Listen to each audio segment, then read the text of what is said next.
Okay, everyone, we are back with another lightning round question. I've got Kurt sitting down right here in front of me, and this is lightning round question 15. This one's going to go to Kurt, and so I'll ask the question. We'll give Kurt an opportunity to answer this question. The question is written this way.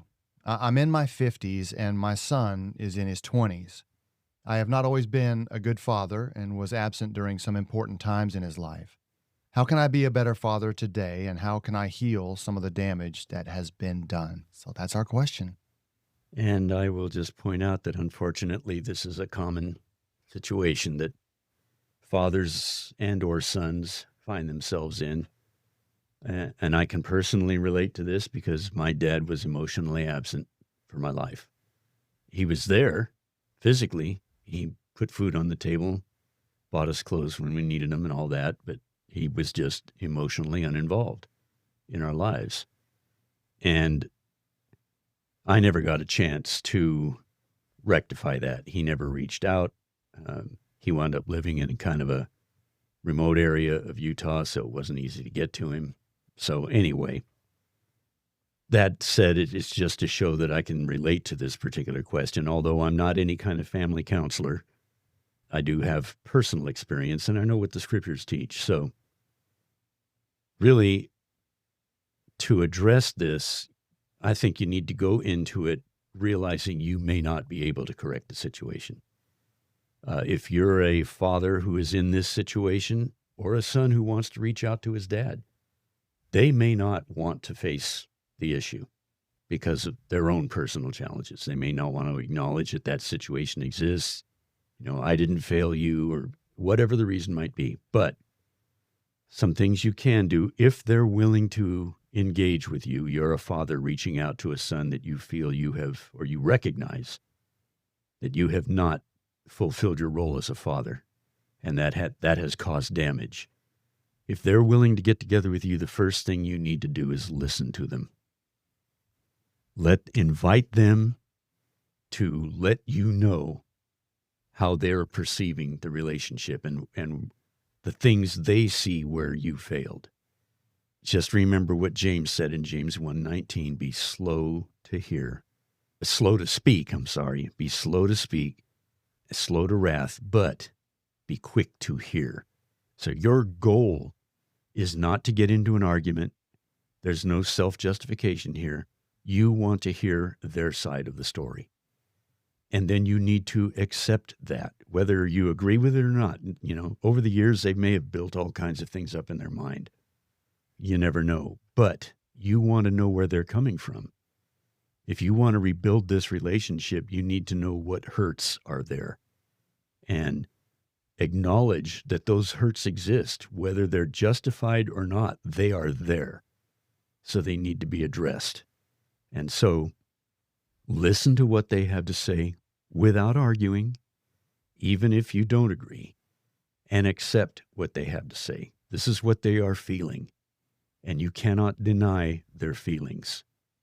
You can debate the truth that might be involved, but that's how they feel. That's what you must address. Once you've done that, once you have heard them out and let them tell their side of the story, and you accept that that is how they are looking at things, you need to be ready to apologize. You need to tell them, I'm sorry that I've hurt you in that way. Whether they've built something up that never happened, or even if you might view it as a trivial thing, they're looking at it as monumental.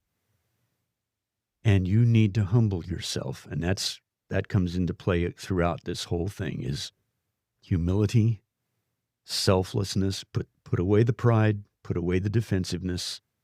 If you want to build this relationship, you are going to have to humble yourself and open yourself to possible hurt. But apologize for giving them the opportunity or providing that opportunity for them to see things in that way. Now, this questioner admits he wasn't always there. That's what you need to apologize for then. You might say, I can't go back and fix it, obviously. That's what I want to try to do now, if you're willing to help me. But I am sorry. I realize now what I've done to you, and I want to try to make that right. And so that leads to the next step is try to make amends for the past. Try to correct that as much as you can. It being in the past, there probably isn't much you can do, but you can make amends for the present. You can ask them, what can I do to help us heal this, to help us overcome this? And listen to their suggestions. Even write them down, because these are things that are important to that son or daughter who feels alienated, who resents that you weren't there for them. So show that effort.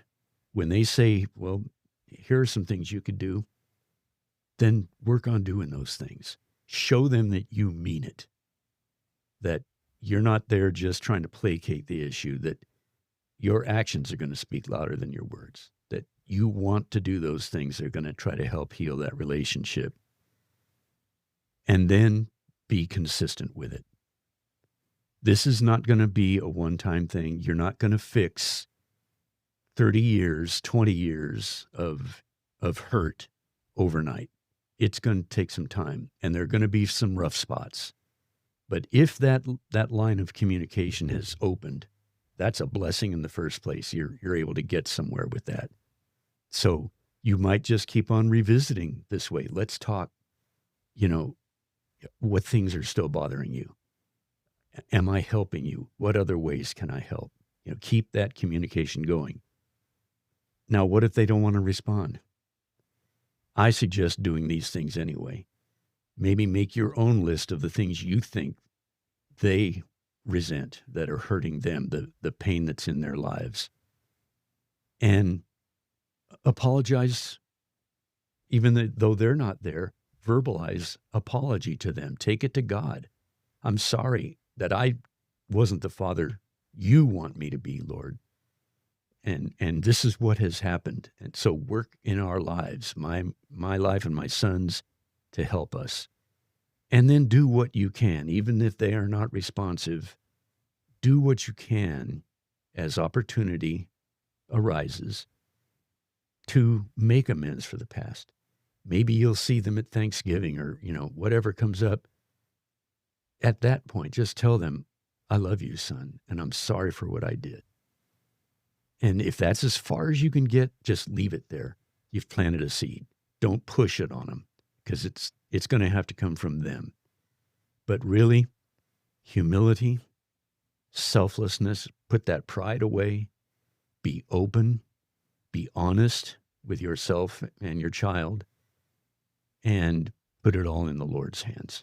Pray about it every day, and He'll help you through.